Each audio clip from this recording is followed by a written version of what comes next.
Good evening, everyone, and welcome to the PDST Professional Development Webinar for Teachers Supporting Student Engagement with the PDST Young Economist of the Year. The PDST Young Economist of the Year initiative is approved and funded by the Teacher Education section of the Department of Education.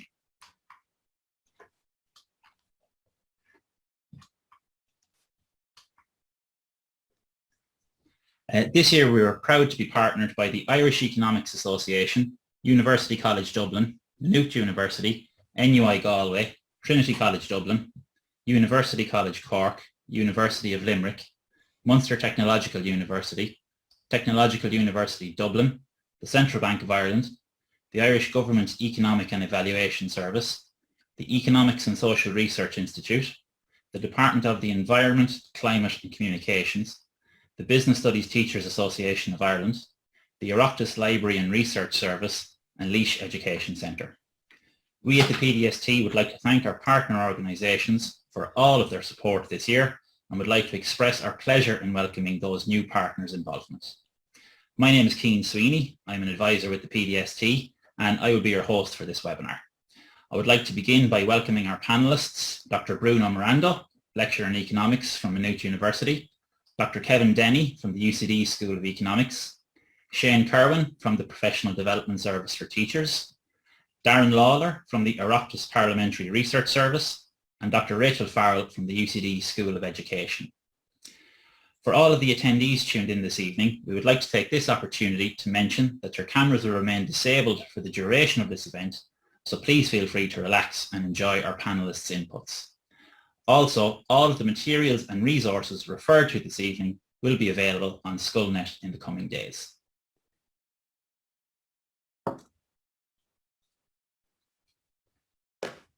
The schedule for this webinar is displayed on screen and will feature a selection of inputs, each lasting between 10 and 15 minutes, which will support students engaging in the Young Economist of the Year 2022.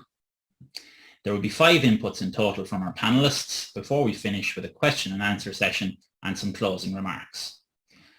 By the end of this webinar, it is intended that we will have had the opportunity to discuss how students can be facilitated in posing relevant lines of inquiry within the theme of creating our future, the role of economics in a sustainable world, and to consider how students can be supported to engage with economic data to inform their research and present informed conclusions. For all of the attendees tuned in this evening, we would like to take this opportunity to mention the following ways of interacting with our panellists. We would like this webinar to be as interactive as possible and welcome any questions you may have during the webinar. If you have a question at any point, please feel free to use the Q&A function available on your screen. We will not be using the chat function or raise hand function this evening. There has been time set aside at the end of this webinar for questions and answers, and we hope to get to as many of your questions as possible during that time. I would like to thank my colleague Regina Casey from the PDST, who will be monitoring the Q&A throughout the evening.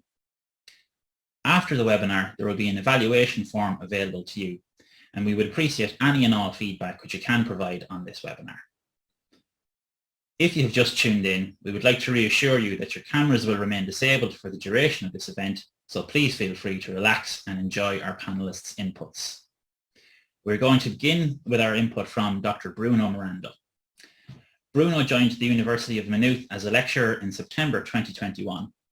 Before that, he was an adjunct assistant professor at Trinity College Dublin and a research economist at Indicon Economics Consultants.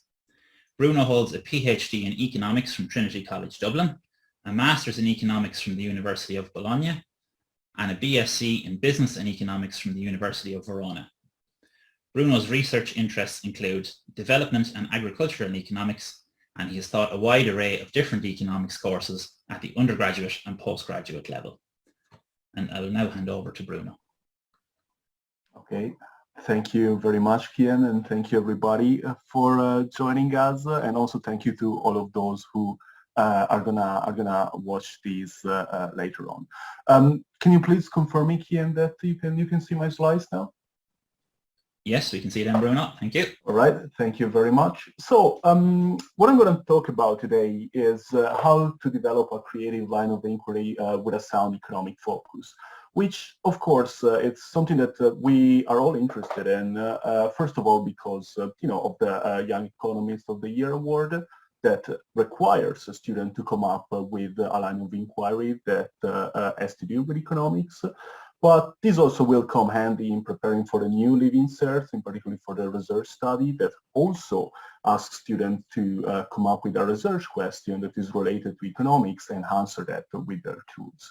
But most of all, I really believe that these are both chances that students have to live a very enjoyable and rewarding experience. And these also might attract them to, pursue an economics, a career in economics, going into tertiary education. And of course, I'm self-interested in here. I remember I took part to a similar course when I was in high school, and it really changed the way I thought about economics. And I really love the idea that many Irish students can take part to these and get a very, very nice experience and maybe be convinced of going on and study economics. So going back to our Young Economist of the Year award, the evaluation criteria, the first three, actually all mention the importance of finding a research question that is related to economics. It must be related to the Sustainable Development Goals, and it needs to be clearly stated and easy to understand. So the first three evaluation criteria all mention something about the research question and how to develop this line of inquiry. It is also important for all the other criteria that will be taken into account by the committee, as having an interesting, compelling research question will help a lot students in the latter stage of the project. So also to perform very well in the other evaluation criteria, in gathering data, in describing their findings, and coming up with some conclusions. So it's very important to get the first step, the research question right. Same goes for the Living Cert research study. The first 2 points indicated by the official documentation when it comes to completing the research study both revolve around finding a good research question. So they ask to choose an individual line of inquiry that is related to the chosen research topic, and it will be important to apply a relevant economic concept to this line of inquiry. So this is why I'm very, very happy to be discussing about the best ways to support students in doing so. Again, there's a very clear overlap between the Young Economist of the Year award and the Living Certs, but what is most important is that they both are great chances for students to get this very important and hopefully enjoyable experience in trying and use economic tools to answer a research question they genuinely care about. And this is the first of 2 core principles that, I really believe all of our discussions revolve around. There is no way out. It is very important that you make sure that students actually do care about the topic. Why? First of all, we really do want them to feel involved and enjoy the process, and this will help them to, overcome some frustrations that, are always around the corner when it comes to learning, when it comes to doing research. If we ensure that, we also can tell for sure that the outcomes are going to be better. So it's very important that we let students explore something that they really do care about, because it will make this experience more pleasant and is going to increase the likelihood of the outcome to be satisfactory. On the other hand, though, it is also very important that these research questions, the line of inquiry, have a specific focus and a clear motivation. Why so? Well, it is required by the guidelines, but the reason why guidelines stress this point is because identifying a specific line of inquiry will make students' life easier. It will allow them to come up with a more interesting final outcome and to look at more in depth into the specific topic they're interested in. However, in my experience, there is a bit of tension between the two. If I think myself as a student, when I first approached economics, well, all I cared about was the bigger picture. When I joined economics, the Department of Economics of my undergraduate university, I really cared about, financial crisis. It was 2009. I'm Italian, so of course, I cared about all the big questions. Why is this happening? But I soon found out that in order to understand the big pictures, you sort of have to decompose it in small bits and try and answer them one by one. So by doing so, we really can avoid students to get frustrated and make sure that they feel like they've better understood a topic using the tools provided by the secondary school curriculum.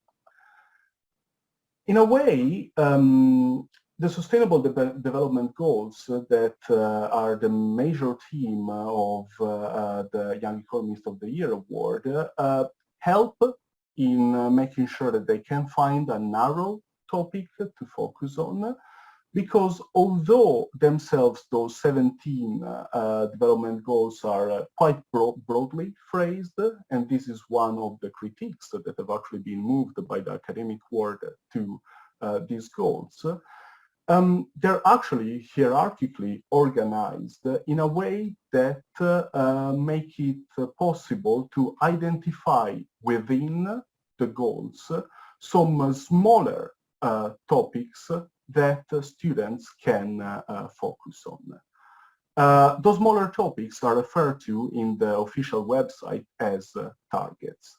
So here, just to give you an example, Goal 13 is something that I believe many students do care about, and we're grateful they do care about this sort of things. Goal 13 says, take urgent action to combat climate change and its impacts. Of course, again, this is something that they will definitely care about, but they will definitely need some more focus if they want to develop an autonomous and creative research question. A good way to start would be to look at targets within this goal. As an example, target 13.1 says, strengthen resilience and adaptive capacity to climate-related hazards and natural disasters in all countries. So already, the goal can be sort of the flashy thing that catches the students' attention, but then there are all of those small targets that sort of suggest a more narrow and specific angle through which look at this topic, still leaving students plenty of room for their own interest, for their own creativity. In this case, for example, well, are we talking about people in Ireland or maybe of the international scenario? Are we talking about firms, households, farmers? So still, even when focusing on a narrower target, students will have a lot of room to develop something that they do definitely care about, and they will have some room to express their creativity and their interests. Even going a step ahead, all of those targets within goals also have some indicators that are, I believe, some potentially very useful starting point for the analysis. Those indicators are some measures that the UN uses in order to check where we are at achieving these goals. Therefore, it will give some clear directions and some clear signals on what to look for, what to look at when studying these goals and targets. In particular, a couple of indicators that I found related to this target are the number of persons affected by disaster per 1,000 people, and the number of countries with national and local disaster risk reduction strategies. So already students have some sort of a head start on the sort of data that they might be had to try and look at, try and see how Ireland compares with in the international context, and so on and so forth. This is also clear when looking at the second development goal, that it's very generic and again very impactful and very important. That is to say, end hunger. this can be used again to catch students' attention. It's definitely something that we should be caring about. Hunger is still very much a problem throughout the world. But again, perhaps too wide a topic to actually being able as a secondary school student to write about. Targets sort of help into that. There is one that is number 2.3 that says double the agricultural productivity and incomes of small-scale food producers, in particular of women, indigenous people, and family farmers. So there's already a bit of a hint on something that is a bit more approachable already. Talks about agricultural productivity, income of small farmers, so something that students can perhaps relate to more directly, and that can sort of give a hint on how to continue with their project. And again, indicators provide this sort of hint, this sort of head starts on where to look for the statistics and what sort of statistics to look for. Here we have the volume of production per person in small farms, or the average income of small-case food producers. So it's already sort of a hint on what sort of data they might have to look for, and help also in the following stages of the project.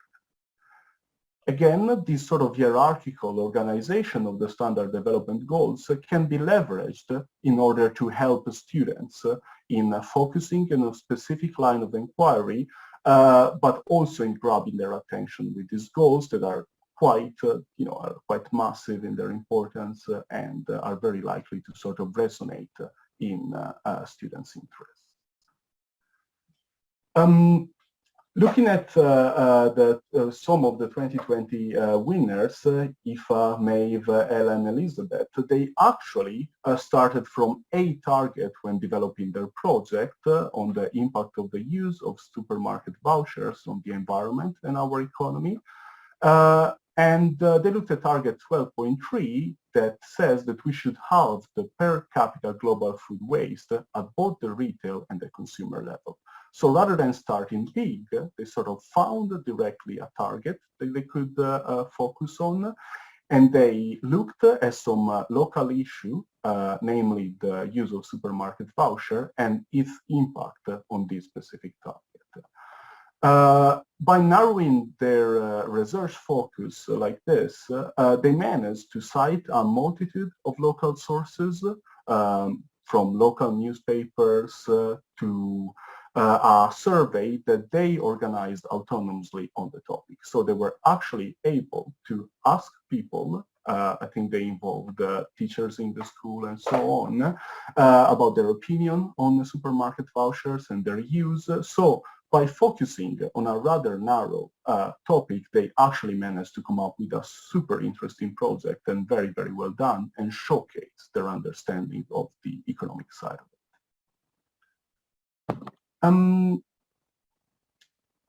Again, they have this great idea, and you might be wondering, well, where can we sort of direct students in order for them to find some inspiration and develop their own autonomous ideas? Of course, being familiar with these goals will help, but they might be willing also, to dig a bit more in depth, to look at some more local applications and so on. So I believe that what's important here is that they keep their minds very open to be using international as well as national sources, and bear in mind that variety is really important, because again, what really matters is the process, the way they came up with a research question, why they're interested in that, their motivation, and therefore absorbing a lot of different sources is probably a very good idea. Variety is important, yes, but again, keeping the guard up. So it's very important that teachers guide them into disentangling facts from opinion, especially when looking at newspapers. These difference can be a bit blurred. Using economic sources or sources coming from economics and newspaper and so on can help in framing the research questions in more technical terms, but it is not necessarily the case that they should only focus on that. So again, I would really encourage you and the students to explore as many sources as possible. And importantly, I think that another thing that will help a lot is to keep track of what they read and how they thought things in the process. So I started by reading this article on this newspaper, and then I sort of went and read something more from the international perspective. And all of that would really create a nice narrative behind the research that will really help the project develop and also to build these interesting students themselves. Just a bunch of international sources that I think you and students will find very helpful.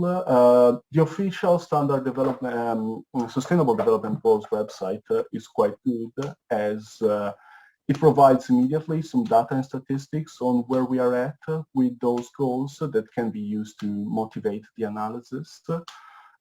Vox has plenty of explanatory pieces on some economic phenomena, in particular the energy and environment and the business and finance sections have plenty of very accessible material that I would invite you and students to look at. The core econ textbook also has a very large number of real-life applications of economic concepts. Is completely for free, and I would really encourage as many students and teachers as possible to use that. And importantly, I really do believe that these international sources are not necessarily an alternative to domestic sources. So it might be the case that the motivation comes from this bigger picture, international issues, and so on. And then students might be willing to narrow it down to something more local, to something they can relate to more easily.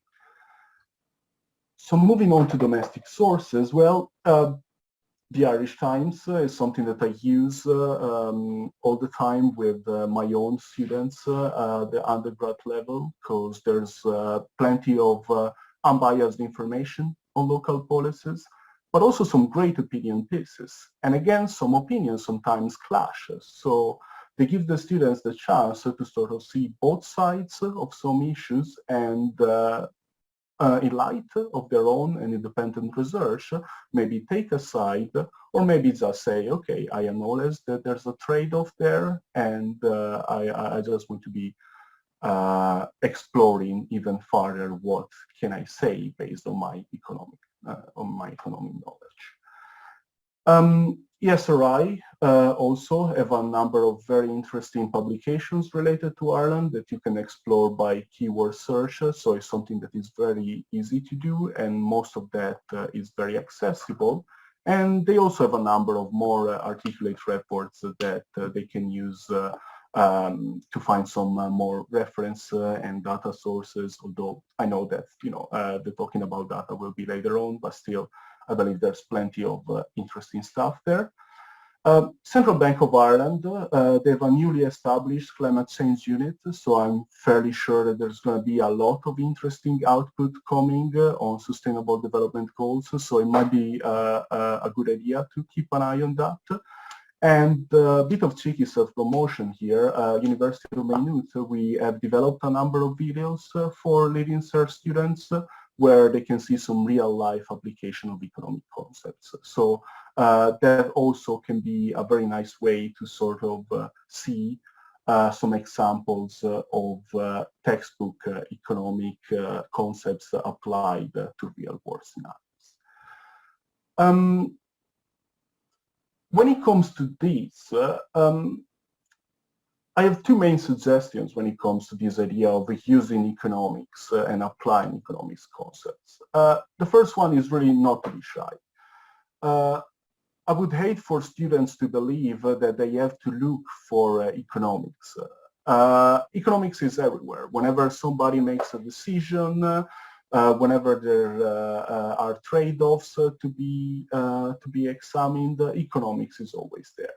So I would really encourage you to in turn encourage students to be brave and let them showcase their understanding. If they think there is economics somewhere, chances are there is. Of course, they're more likely to come up with all these ideas and seeing textbook concepts in the real world when they care about the topic. So once again, this is just to stress again how important it is that students do care about the topic.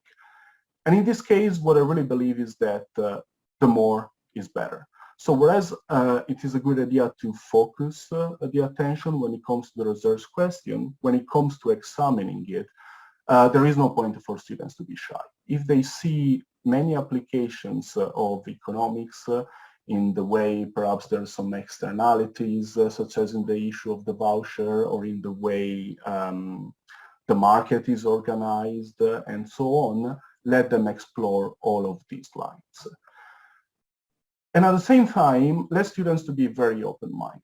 There's a number of textbook applications that they can directly apply to real case scenarios, but let them also go beyond that and make new connections. This is going to be, I think, very rewarding for them. So really try and not limit them. Let them see where they're going and let them explore the topic they picked from different angles. That is completely fine, and they should actually be pushed to do so. Again, just from past winners, I'm very aware of time, so I'll try not to spend too much on these. What I've noticed is that some of the topics were immediately related to economics and quite hardcore as well.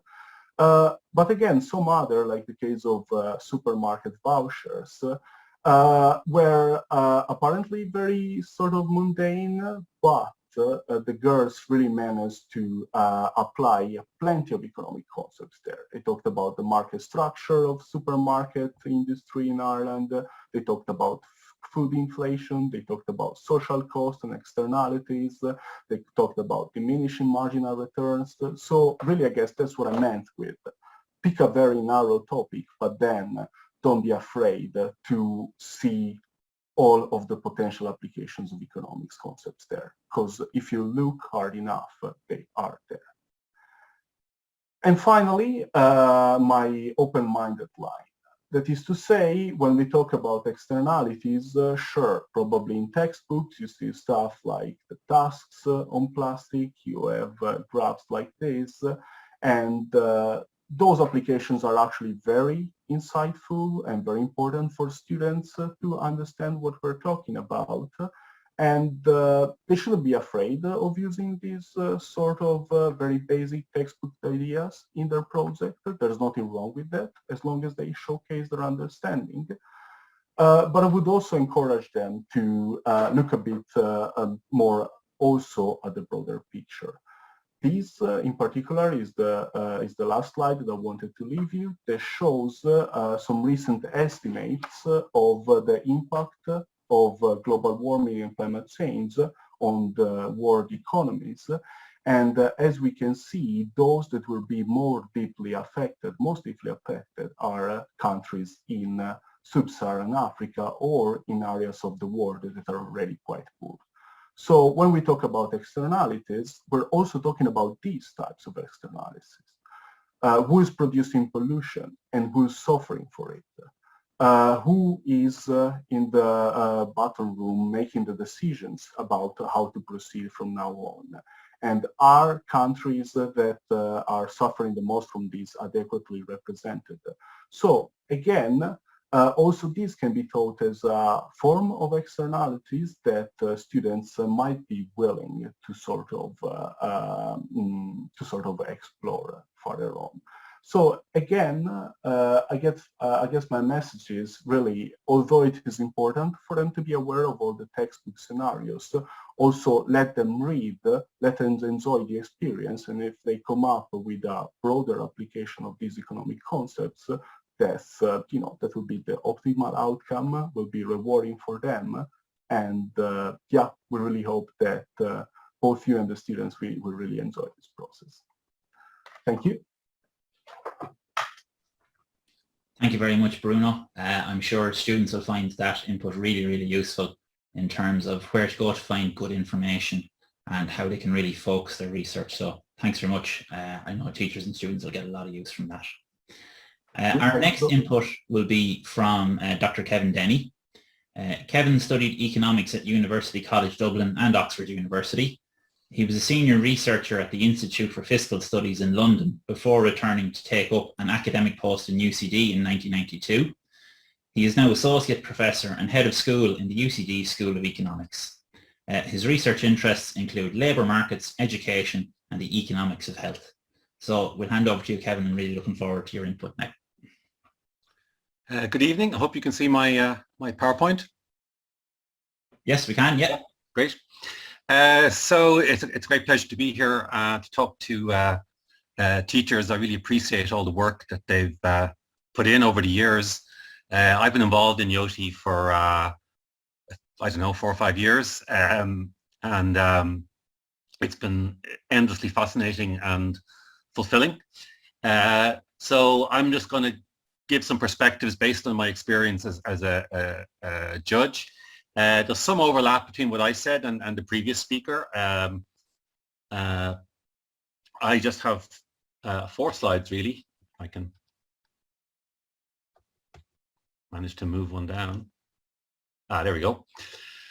So first question, what makes a good topic? Well, for a student, a good topic is one that you're interested in, one that is feasible, and one that you can get other people interested in. And when I'm talking with students doing a dissertation, whether it's undergraduate or postgraduate, I emphasize feasibility because a thesis or a project doesn't have to be perfect, it has to get done. And so that's really important. And sometimes we get students trying things that are just far too ambitious, and it's our job to make sure that they take on something that's actually that can be done, that has the data or whatever allows them to do it. But you do, or they have to get other people interested in the project, and that's important when it comes to crafting the introduction. And I'll give an example of how I would suggest structuring an introduction to a project. It's obviously going to depend on the project and what level they're at. But a good introduction is half the battle to some extent. So I've listed here some of the topics that people have done in recent years that I can remember, and these are ones that have often done very well. Obviously a lot on environment and climate change in recent years, but other things like social media, inequality, poverty, homelessness, transport, health behaviors, things like gaming and sport, where the students are clearly drawing on aspects of their lives that are important to them. Fast fashion, and I have to say, a couple of years ago, I didn't know what fast fashion was until I saw a project in YEOTY by some students, and now I know, and I'm very aware of it now. And obviously, there's been some recent projects related to COVID-19. So these projects span, the whole area of things that we cover in economics, and that are, important to the world around us. What I would say is it's best if a project is centered around a question, a research question. So does X affect Y, or why has Z increased over time? And again, this is something I would hammer home to my students, that whenever they're doing a project or an undergraduate dissertation or whatever, try and have a question in mind. And I say to them, write it on a big piece of paper and put it on your wall over your desk. So when you're working on your project, you're always thinking, how am I answering this question? How am I getting closer? Now, for some projects, for some students, that would be very ambitious, particularly, younger students, first years and second years and so on. So I'm mindful of that. But if there's a question that the project is based on, that really draws in the reader. So what do we look for? Well, because different judges have different perspectives and different, will have different emphasis. But we do appreciate imagination and originality. And by originality, that can be in the choice of topic. And students have come up with some amazingly original ideas over time. but also in the methods that they use in their project. So for example, some projects use video, where they've either recorded video themselves to embed it in it, or they've taken, some little pieces of video from YouTube. We've had bits of kind of Hollywood movies put in where it was relevant to the project. One of our best projects last year, I think, ended on a piece of music where actually one of the team sang us out. We had a fantastic project a couple of years ago which involved a rap battle. So it was two girls from Mullingar, what I recall, and they'd set up this rap battle where one character was extolling the virtues of capitalism, another against extolling the virtues of communism, and it was just very clever, very well done. And we don't get many like that, but I was really impressed at the skill and the imagination that they brought to that project. One thing that makes a project interesting, and what makes research interesting, is collecting data. And that's how you learn to do research, is by going out and collecting data and analyzing it. That could be in the form of experiments or surveys, and we've had some good examples of those. Now, that's at the more ambitious end. I wouldn't maybe expect a junior cert student to do that. It's best done in a team, and it may need some cooperation from, if you're doing a survey in the school, you may need to get cooperation. They need to get cooperation from their teachers. But if they can do that, it is more fulfilling. They will learn a lot more. Using appropriate terminology, so using the language of economics, so talking about elasticity and supply and demand and consumer surplus and whatever is appropriate. That's just something, we have to do. And again, I try to tell my students to do this. Good graphs and graphics are important. And in general, I think the standard of, say, PowerPoints and presentations are often really high. I'm impressed that often the students in YEOTY can do things that I can't do. Attention to detail is important, and some of the judges are very, very strong on this. I'm slightly more relaxed. So, documenting your sources correctly, referencing, whatever you've drawn on, you need to do that. It's if you like, part of being professional. So I would encourage your students to do that.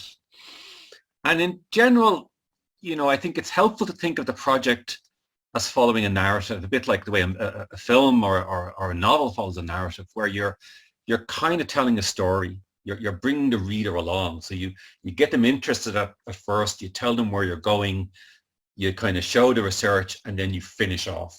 So you're bringing the reader along. Okay, so here I'm going to give you kind of an example where it's relatively easy to do that. You imagine you're doing something on climate change. So you could start off, or the student could start off the project. Climate change is the defining challenge we face today. So there's a big statement that kind of very few people would disagree with, and that gets people interested in. Then you narrow it down a bit, and you say maybe something like, well, addressing this will require reducing carbon emissions. So you've now focused it a bit more. Then you bring in a little bit of context by saying, well, a switch to electric vehicles is considered essential for this. So now people realize, okay, it's going to be something to do with electric vehicles. Then you say, but Irish drivers have been slow to adapt. So now you realize it's about Ireland. Then you maybe bring in the latest government announcement. And so all the time, what you're doing is you're focusing in. And then when you kind of get to the end of that introduction, you say, well, in my project, I will. So you've really set the stage. And I think it's a bit like an angler where you're reeling in the fish on your line. So start big and then gradually make it more specific, and then kind of introduce, what your project is going to be about. So my final slide, what not to do. Often, students their interests are driven by their passions, and there's nothing wrong with that.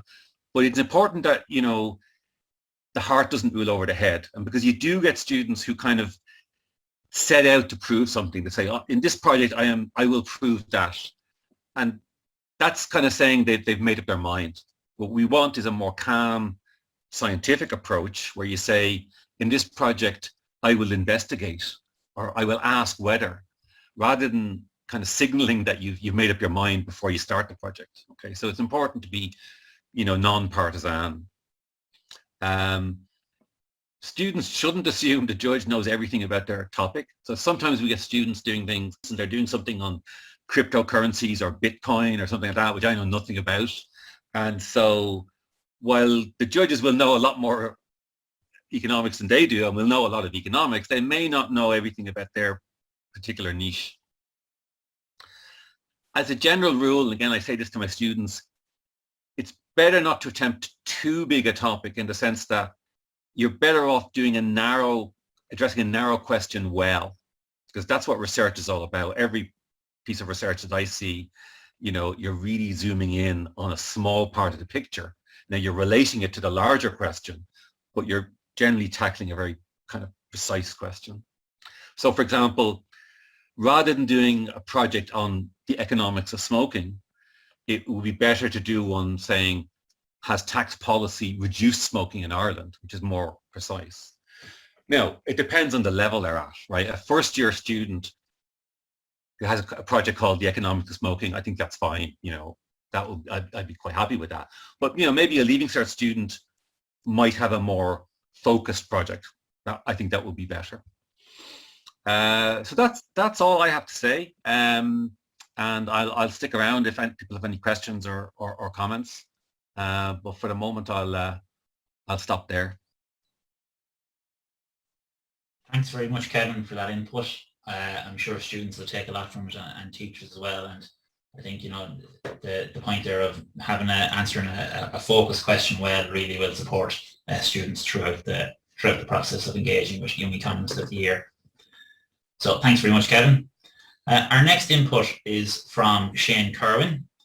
Shane is an advisor with PDST in the areas of senior cycle economics and business, as well as the Leaving Certificate Vocational Programme, and is currently on secondment to PDST from Gaeltacht to Catherlough.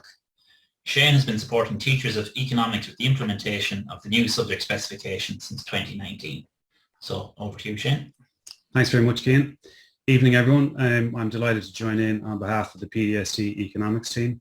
As Cian mentioned, YEOTY is a program we're very proud to be a part of. Students critically engaging with the world around them, being curious, asking questions, bringing their knowledge and skills to bear on issues of global importance. And these are really invaluable experiences, and they only happen as a result of the encouragement and inspiration that you bring into your classrooms every day. A key feature of the YEOTY experience is students working with data. And I'd like to speak a little bit about how we as teachers can nurture and support that process.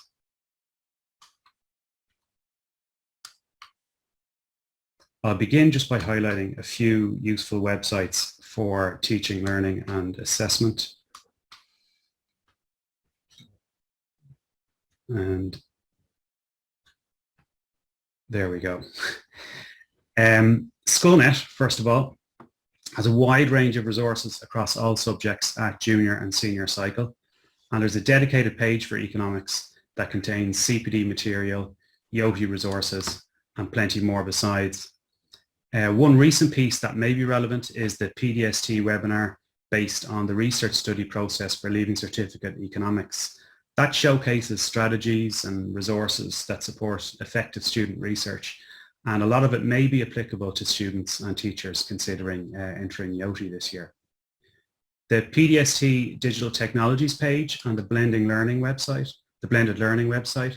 both contain information and guidance on a variety of digital technologies and how they can be used to support effective teaching, learning and assessment in our classrooms. So where to begin with searching and selecting sources of data and information? Firstly, some just general considerations to bear in mind. And I suppose with the rapid technological change that today's students encounter massive amounts of data from various sources and media, and it's never been more important for them, and indeed us all, to become critical consumers of that information and bring rigor to their research. This recent PDST economics resource titled Working with Online Sources is designed to scaffold students in the rigorous use of data in terms of reliability, validity, and bias.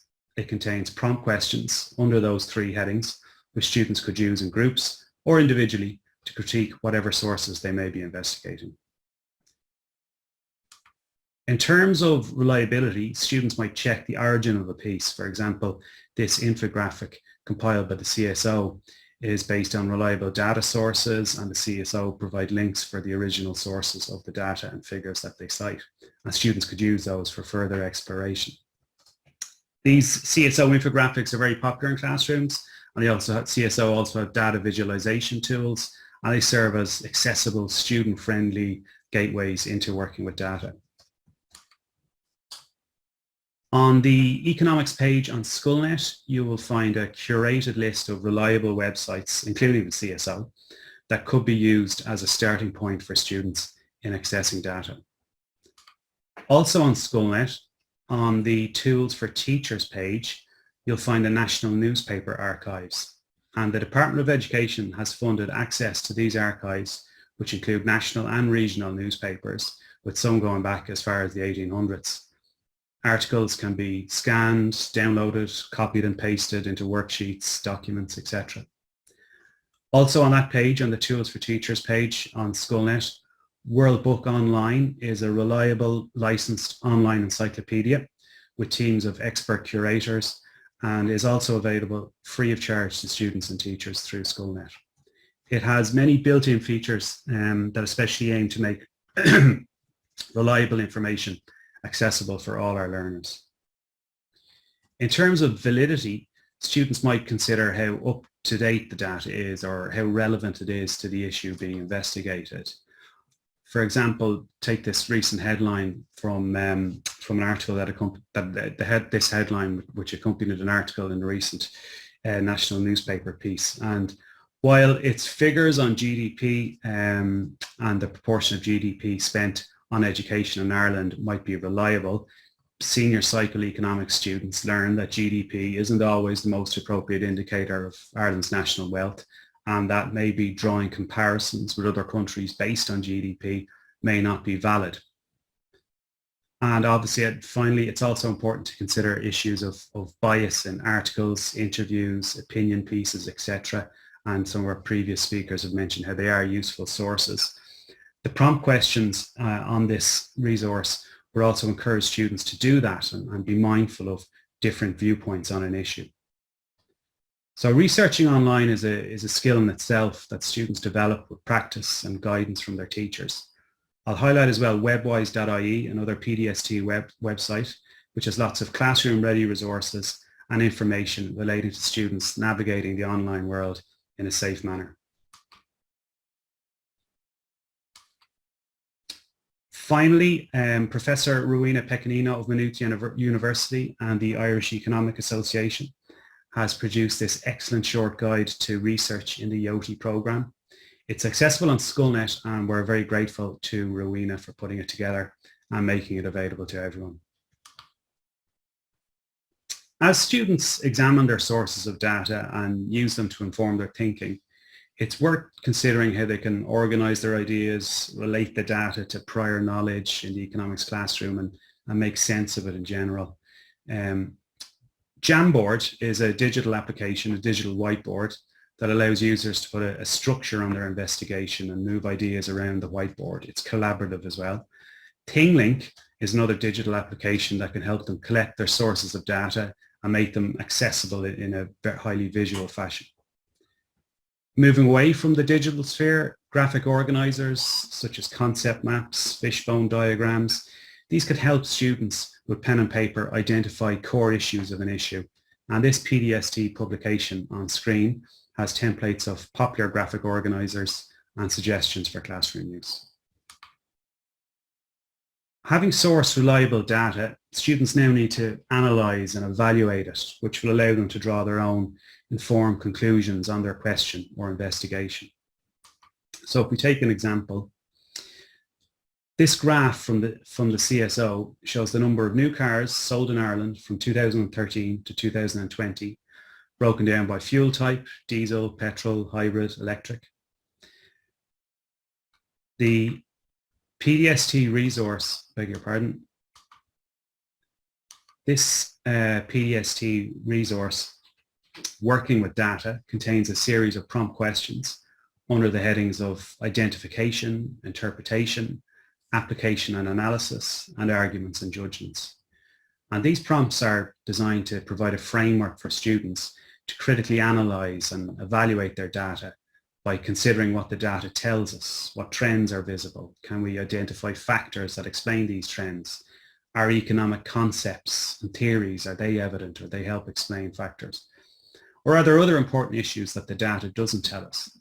For example, with this graph of the new car sales by fuel type, should we also consider what might be happening in the second-hand car market and how students can investigate that data? That's the very essence of authentic research, in that while it might begin with one question, it opens up many others. And the rich and meaningful learning experience provided by YEOTY will benefit our students not only in their study of economics, but sets a solid foundation for lifelong learning. And before I finish, I'd like to take the opportunity to briefly remind you of some of the CPD supports that PDST provides in the area of economics. After Christmas, there'll be full-day seminars, Introduction to Economics Day 2, which are designed for new teachers or those returning to the subject. Collaboratives are ongoing at the moment, and they provide and will take place after Christmas as well, and they provide a forum for economics teachers to connect with each other and discuss areas of professional practice. All our webinars to this date are available to view through Schoolnet. The PDST website will keep you informed of upcoming CPD events, and Schoolnet, which I've mentioned before, houses a huge number of resources that could be useful for economics teachers and will also allow teachers to upload resources and share with each other. Thanks very much. Thanks very much, Shane, for your input there. I'm sure all of those resources will prove very useful for students and teachers as they engage with Young Economist of the Year. Thanks, Ian. I'll just introduce Rachel for everyone. Rachel is a former Deputy Director of the PDST and co-founder of the Young Economist of the Year. Rachel supported schools in the areas of economics and the business subjects, as well as the use of digital technologies by the PDST. Prior to this, Rachel was a teacher of economics for over 20 years, and currently Rachel is Assistant Professor of Initial Teacher Education in the School of Education in UCD. So thanks very much, Rachel, and we'll hand over to you now. Okay, thanks very much, Keane, and well done on your facilitation tonight. So I was starting with my old reliable favourites, and it's something we haven't seen much of in the last few YEOTYs, which is the use of cartoons, which are freely available in newspapers and magazines. And you know, we want to inject a bit more creativity now back into YEOTY. It doesn't all have to be academic type papers. So one of the resources that's useful is the actual free cartoons in newspapers or even electronic papers, or electronic journals. So that's one source of resource. The next resource I'm going to talk about is the actual Young Economist website itself. And I've just taken screenshots of what's currently on the resource page. And so the first thing is that the YEOTY Marking Rubric is up there. And as you can see there from the blurb there, that we have a rubric and we tweak it slightly each year based on the feedback from the panel. So the current one is up there, and it just gives you a guide as to obviously the criteria with the projects. So that's actually a resource in itself. The next thing is that the actual previous winning projects are a resource in themselves, because obviously if they have done well to have been awarded a prize. And I think maybe an approach could be to get your students to look at those, and even during class, even to discuss what are the features of quality of projects that make it to the top projects. So that's just some pictures of some of the previous winners. Also in the YEOTY program itself, there's some nice resources at the back of it around inquiry-based learning and even Bloom's taxonomy and things like that. So, you know, that they are all resources within themselves. This has been alluded to already, that Marina Pecanino from Maynooth University did put together a lovely resource on how to conduct research, and that's been spoken about already. In last year's webinar, Miguel Palicer did a lovely presentation on economic inequality. So that's there on the website, the PowerPoint presentation and the video. The previous year, Lisa Ryan from UCD and Kelly De Bruin from the ESRI gave an excellent presentation on the economics of climate change. So that's there on the website for your perusal. As Bruno mentioned, Maynooth University have done a number of video instructional videos on various different economic concepts. So this is one on minimum wage. I know they're developing a range of them which they'll put into their own website. We have a link to each of the partners have their own section on the YEOTY website. So according as each institution that's involved in this creates resources for students and for teachers, they will be uploading them to their own website, and we'll link to that as well. Bruno also alluded to the Core Econ. It's an absolutely excellent resource. It's free, and it's a source of ideas and inspiration for students, but it's also very good to show them how to do research properly as well. So it's an excellent and it's a free resource.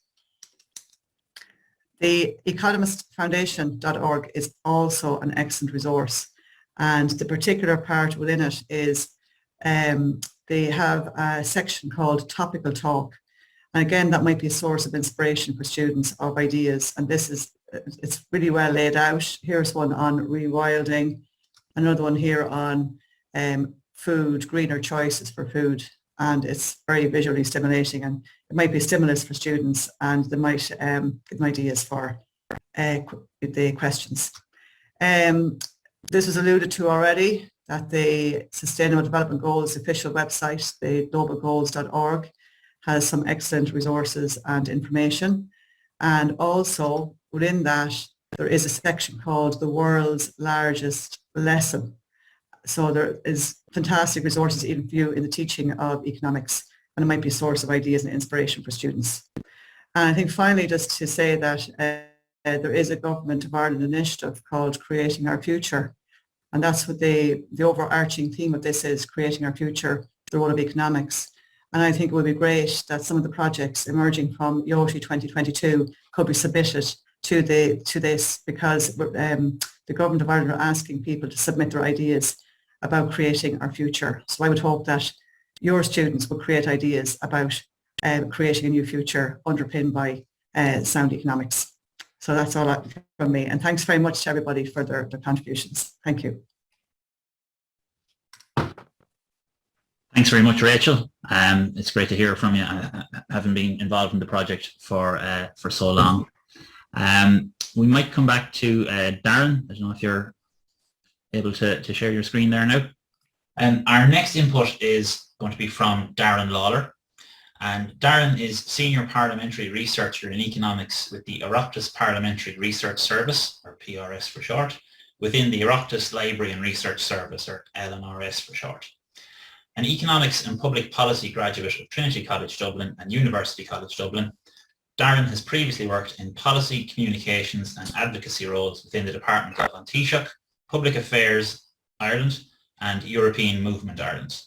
In his current role, Darren has led the development of in-house data visualization capacity since 2015 and is the PRS Data Visualization Team Lead. Darren is also current chair of the Ireland-UK Interparliamentary Visualization Network, or IPVIS for short, a collaborative network of parliamentary research units across these islands. So I'll hand over to Darren for his input.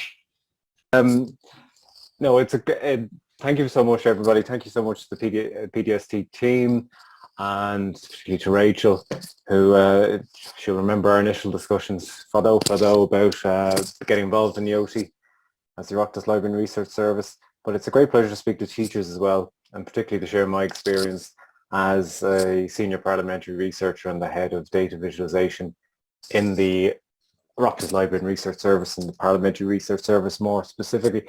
I think this presentation flows on very well from Bruno's and Shane's and from particularly Kevin's, because this kind of deals with the the communication dissemination aspect. So something Kevin mentioned I just thought was really interesting, the method matters, the type of research matters, creativity matters, the skills and imagination, the ability to incorporate that into your research in terms of delivery of it, in terms of your audience is so important. And the idea that a project needs to tell a story, there's a narrative to everything, there's a narrative behind everything, but that narrative is so important, and I'll explain why. Generally speaking, articulating your research in a creative way, I mean, I always say it means you can engage the researcher better with their research, but you also engage your audience, and that's particularly important in my role. This presentation, by the way, will be a resource that will be uploaded to the website, so it's a bit longer than 15 minutes, but it'll be there, so it's more detailed information you can peruse at your leisure later. And there will be other resources mentioned during the presentation as well that will aid you, guidance manuals, templates, things like that, and they'll be uploaded to the website later as well in a few days. So just to give you kind of a background as well of the Parliamentary, we're a quiet unit, deliberately, but quiet in the ground sense of the word in terms of the research environment. So, but there's 23 of us, circa 23, roughly speaking, 23, 24 staff divided in research teams under those subject disciplines as they're listed there. Our outputs in terms of what we do for members, primarily legislative digest, but we also do obviously commissioned research, on-demand research for members of the Oireachtas, briefing papers for Oireachtas committees, briefing papers for committees in terms of legislative scrutiny, pre-legislative scrutiny, private members' bill scrutiny. You'll see a lot in the news, as well as proactive topical research pieces called spotlights and notes. But a key new element, or at least new for the last 6 years, has been our data visualization outputs. So that's our infographics, our data animations, our constituency dashboards in particular. So there's a neat infographic explaining our services that I'm not sure if it's available externally, but I'll check, because it should be. But more importantly, there's 2 links there that are quite valuable for yourselves in particular. So our website, which is our website on the public website, oireachtas.ie, and our data visualization analysis page, a dedicated portal. That's a relatively new creation.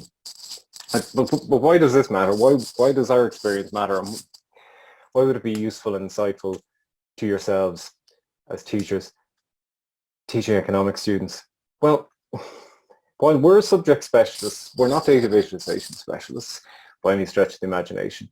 However, with our support, with the support that's been provided to staff over the past 6 years, they've developed a proficiency very quickly and easily. Our audience is non-specialist, of course, obviously. Oireachtas members committees, there's various different levels of interest, there's so many different topics, they're time poor by nature, and there's a huge amount of information that they have to consume at any one particular point in time, and various different sources of information, as Shane was mentioning earlier. It's a very important thing to note. But the purpose of data visualization, generally speaking, in terms of, as I say, presenting information in a clear, efficient, easily understandable way, it perfectly dovetails with our audience requirement for information to be well scoped, timely, and written in plain English. Simple, accessible, 2-pagers, pick up and run. And we've had a number of member surveys asking them, requesting, kind of probing this information, requesting them to think more about the kind of outputs that they really use and they find particularly informative, particularly considering all those other considerations that they have. And that led us over time in the last 10, 15 years to very much more front-load summaries, executive summaries, insights, recommendations, bring things to the fore. But you have to ask yourself, if you're producing a 50-page paper and yet you're front-loading executive summaries and things like that, you're kind of admitting that there's a problem in terms of the amount of information that's being provided. Because if you have to do that, and you have to do that in quite a consistent way, it suggests that possibly and realistically, it's perhaps all a member will read, understandably. It kind of identifies a problem that needs to be addressed. Researchers, despite as gifted as they are in their subject specialism as well, they can be quite poor with the elevator pitch idea, the idea they can give a 3-minute summary. You only get the members' attention very, sporadically, and when you have it, you're not you have to be quite clever about how you use it. And it's an integral element, an integral skill for people to learn, particularly students. But we know that our methods, being innovative and being particularly responsive and listening to their needs and responding it has been embraced by staff. It has led to better engagement, has really improved our responsiveness. So in general terms, for a simple fact that visual research is more easily disseminated, members love infographics, they can better recall the data.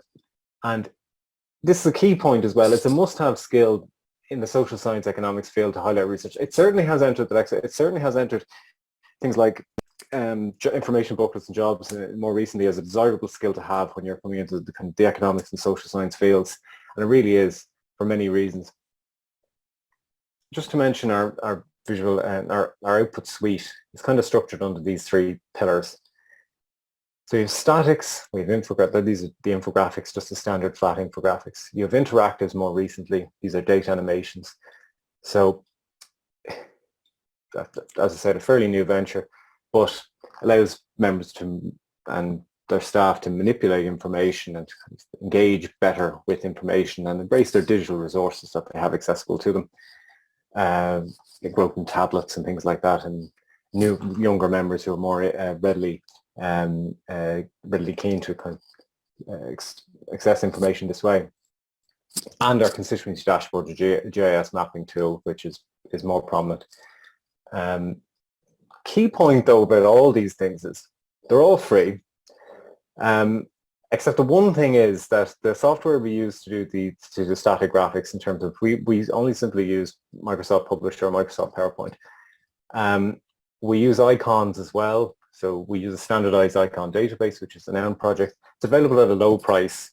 I promise you, it's the only expense we have when it comes to infographics in a year.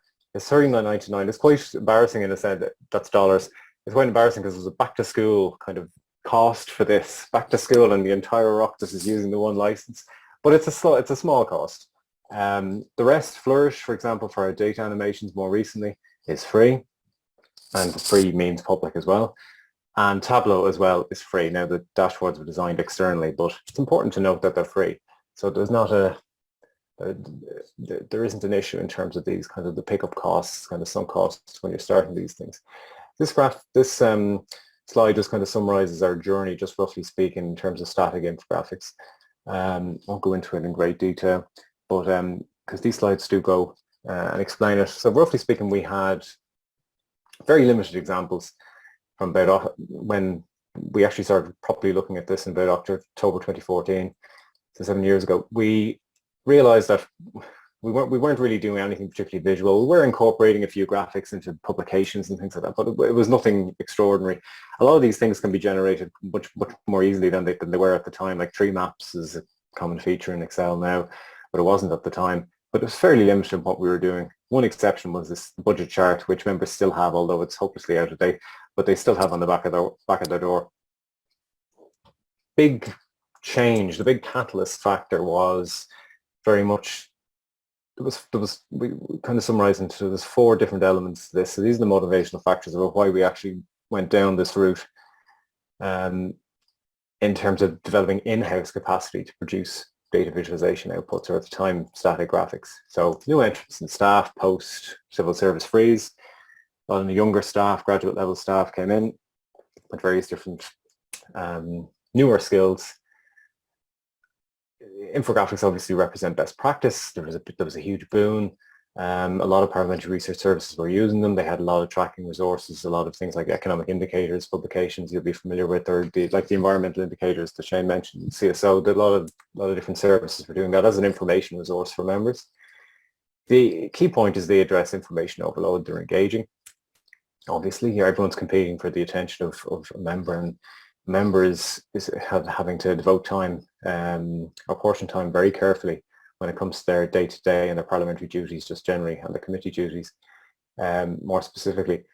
But more importantly as well, they provide comprehensive and analytical information, and this is more obvious now. It's accessible, it's customizable, and it's a better vehicle, just generally speaking, for getting your research to the right people in the right way, maintaining that level of attention, but also getting your key messages across in an impactful sense. Just to mention very briefly what we did. So we had an external tender. We produced one infographic with Fuse Graphic Designs. We did a tender with them in October 2014, and they designed this, but we worked with the conceptualization stages with them, and we had a tabular format for the data itself, for the information. But you'll see this is actually the key point, and I'll mention it later, is that this is a process more so than it's data, and that's important because it's not just about data. This is not just something that economists and social scientists like to do. It's very much a broader church than that. From that though, so that was done externally. From that we said, well, can we do this internally? Is there a way we can incorporate some of the lessons from the tendering process and the meetings that we had, many meetings, the conceptualization, the drafting, the final iterations, working through them, that we can actually incorporate into our own approach to how we do these things, or can we do these? So I did this Shannon electoral, another complicated process to go along with the budget process. And I did a Microsoft Word, just as a proof of concept, and it worked very well. It's possible to do. It proved that it was possible to do. It's not the easiest in Word now, but it's clearly possible. Again, it requires a bit of dexterity when it comes to just learning how best to replicate a complicated process in this way. But this was a lot of information. We have been seeing a lot of queries on prior to this on the process, and we still are. But it was something that was kind of very obviously kind of needed to be addressed in a more visual, comprehensive way. And this was our result. So we went off and we did a feasibility report on thought of that. And basically the feasibility report was late 2015. So we agreed two things. And this sounds quite obvious, but it was the important thing here was to agree, first of all, the approach, how we were going to do this. Were we going to have a tendering approach where every time we wanted something, we were going to go out and tender for it, which is itself very, time intensive? Or were we going to try it ourselves? And if we were going to try it ourselves, we're going to have a dedicated team to do this, or we're going to have a small group of 3 or 4 people who actually produce these, and then other staff just kind of slap a page on your desk and say, okay, there you go, you produce an infographic on that. We said, no, that's not ideal either, because that creates a natural bottleneck, which is obviously something we all want to avoid, considering the small core of the staff that we have. So we agreed there won't be specialist staff, there'll be all staff approach. All skills spread evenly, all training and support that would be provided will be provided to everyone equally. There will be a small advisory team to kind of direct things, but that was more just kind of to join the dots together, to make sure that everyone's needs were properly managed. The software is another thing, because having gone through the various stages for the feasibility report, which involves contacting other parliaments, every parliament was using something different. We didn't want to use the more paid approaches, because what you do is a lot of them have an inclination towards using the Adobe suite. The Adobe suite is very expensive for licensing and otherwise. So we said, well, clearly there's a way. We used Word for one, so I think Publisher could do it. More recently, PowerPoint is the same thing. PowerPoint and Excel work very well. So I'll show examples just in a short while about how they work together. And then the Noun project will address in terms of the uniformity in terms of the icons that you import into these, which is a fantastic resource. As I said, very cost-effective resource, very well worth the time. And then the supports, it'll be one-to-one desk-based one, which chart guide. So that would basically lay out, what are you actually trying to visualize?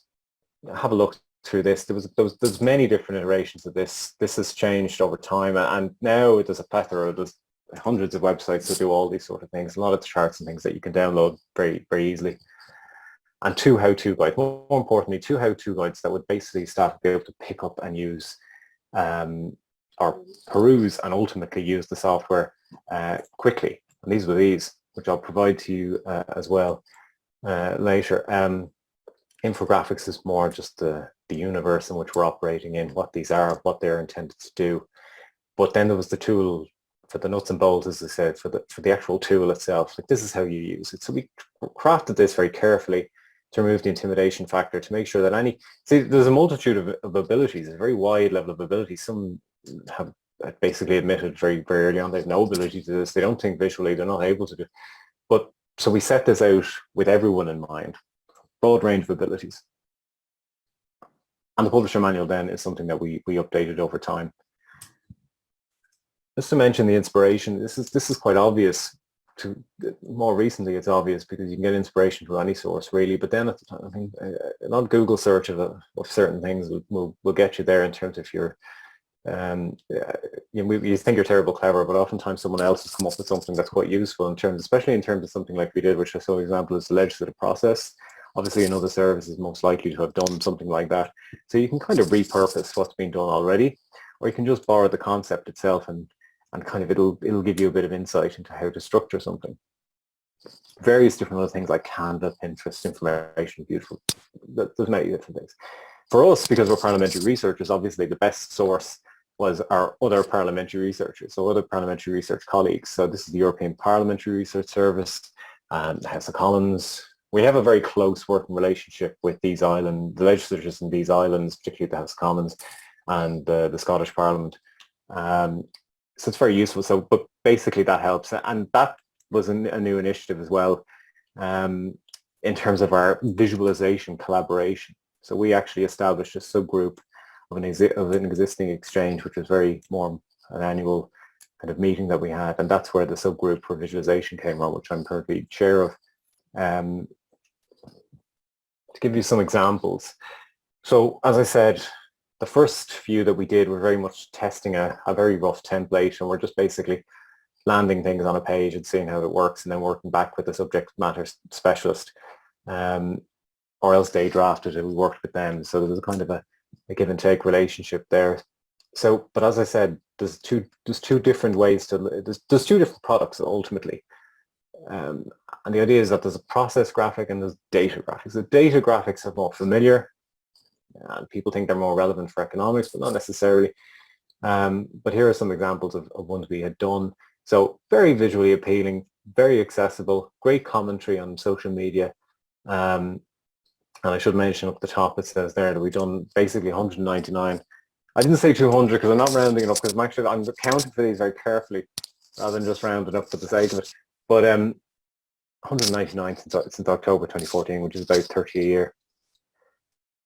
The point about templates, though, I think is quite important, because as you see on the left in this graphic, economic indicators were the first thing we did. We had a commentary publication that was about 12 to 15 pages, which would probably be comparable to, say, a research paper that we provided for YEOTY, or just a general research paper that we would have been providing to members as a briefing document.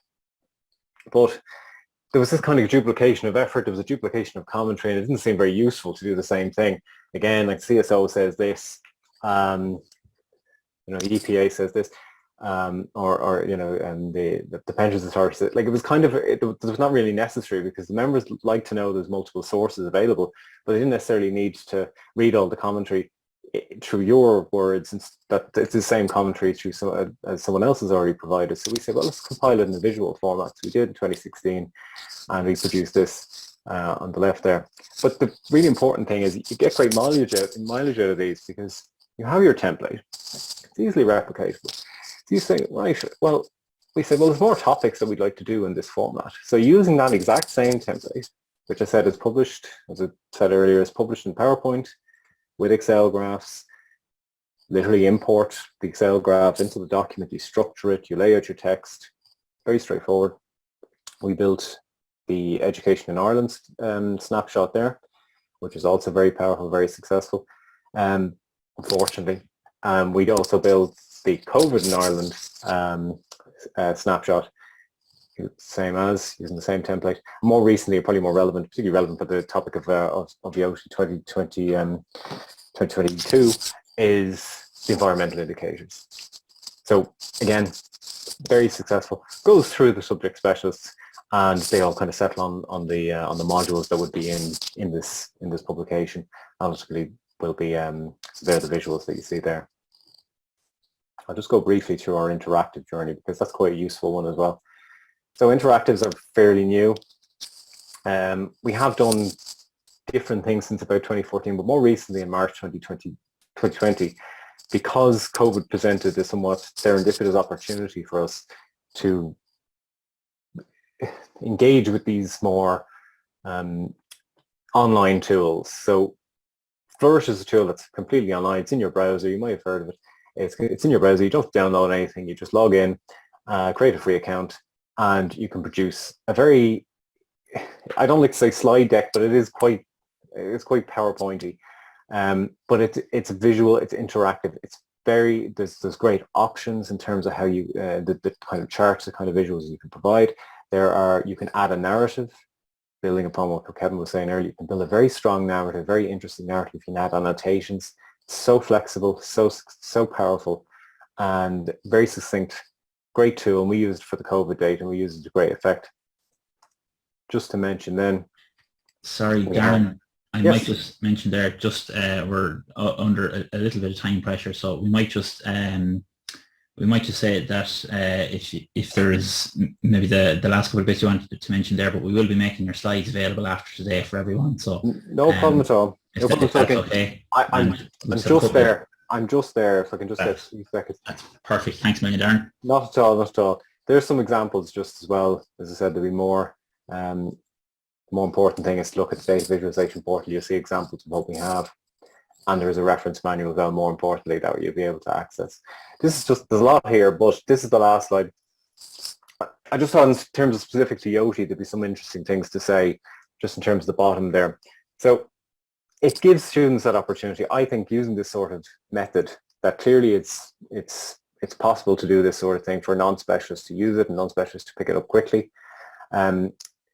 Creative and showcase their work. Fantastic opportunity to do that. It's been very impactful and successful for us. Gets to the point, underscores the importance of understanding your audience requirements and scoping the research. So that might impact how you actually scope your research in the beginning. But it teaches students as well about big data and multiple sources. The idea of the intuitive narrative around their research, as I say, but also synthesizing and interpreting complex data. And the big point is thinking visually about memorable research, something that'll stand out, something that you're interested in. You'll be able to do it in this way, and it's something that you can kind of look at, and it looks very neat and tidy. Something that will be public as well, that you'll be able to promote yourself, and it always works well on social media.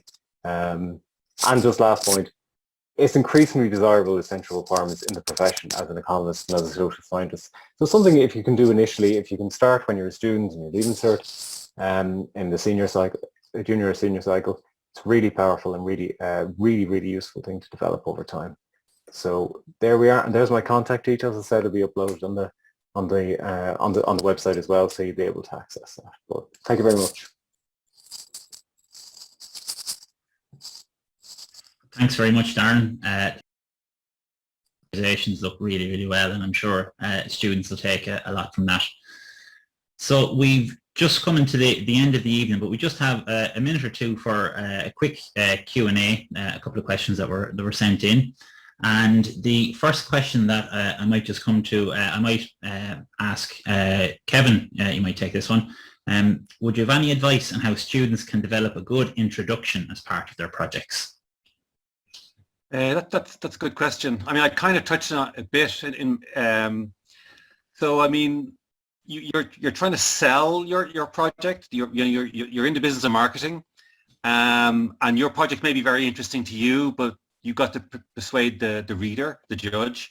Now, in some cases, that's easy. You know, with the example I gave about climate change, but you may have some very niche interest like Bitcoin. Then it's a bit harder to sell it. And I think you start off by locating it as part of a bigger picture. So you say something about how there's a huge market, that billions of dollars are spent every year on these financial instruments, and then you kind of narrow it down. So you start general, give the big picture, and then I said you're kind of reeling in the reader by putting more and more context, and then you segue into what you're doing. And you've brought the reader along, you've brought the judge along, so that he or she thinks, yeah, I really want to get into this. So that's the most general advice I can think of. I hope that's helpful. Yeah, that's brilliant. Thanks a million, Kevin. We've one other question that we might come to quickly here, and I might put it to Rachel. Do students need to enter into the creativity and economics category separately, or are all entries submitted under the main theme? Hi, Keane, that's a very good question. So while it is kind of mentioned specifically on the information sheet, it was really to prompt teachers and students not to forget that not every entry has to be kind of an academic style paper, that we want to have, as Kevin mentioned in his presentation, we have had some fantastic creative types of projects, and even last year's winners, it had academic rigor, but it had a creativity about it as well. So what I would say is that the students don't have to enter any particular category at all. What you do is, a few weeks before the deadline, we will have our portal for uploading the projects on the Young Economist .ie website.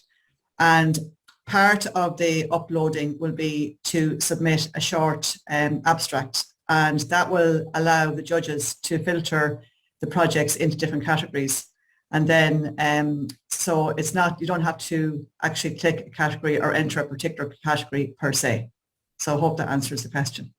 It does. Thanks a million, Rachel. And just while you're on there, Rachel, just one question that came in there from James. Just a quick question about, is there an optimal size of the team for YEOTY? Yeah, so the information sheet references the number of students in the team, and to the best of my knowledge, I'll stand corrected, I think it's 4.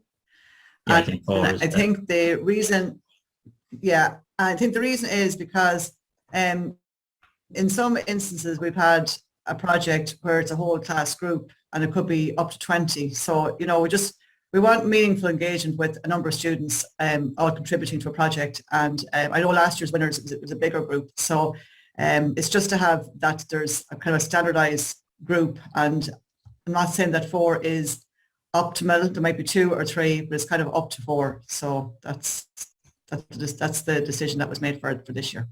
Yeah, that's brilliant. Thanks a million, Rachel. So I'm just very aware of time, folks, and we might draw our webinar to a close here. So as we do, we would like to take this opportunity to remind you of our contact details, which are displayed on screen. If you have any questions about YEOTY 2022, please feel free to email us on youngeconomist@pdst.ie. We're also present on Twitter, and if you would like to, we would appreciate you following us on @PDST_YEOTY. And finally, we'd like to take this opportunity to thank you for your attendance here this evening and for your interaction here, and wish both you and your students well in Young Economist of the Year 2022. So with that, we'll say thank you and good night.